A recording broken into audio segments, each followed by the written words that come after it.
2010 में I guess एक case हुआ था जिसका रिज़ल्ट अभी हाल फिलहाल आया है।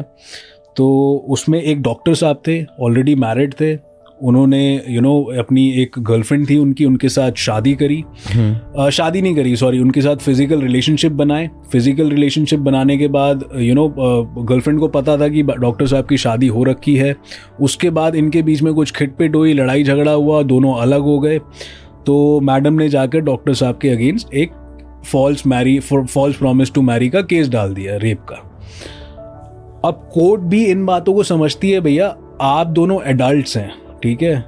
वो मैडम थी आराम से 28-27 साल की, डॉक्टर साहब भी थे 35-40 साल के। आप दोनों एडल्ट्स हैं, समझ पा रहे हैं चीज़ें क्या है क्या नहीं है। अगर आपको पता भी है कि उनकी शादी हो रखी है तो आप इस केस में ये फॉल्स प्रॉमिस टू मैरी का केस नहीं डाल सकते।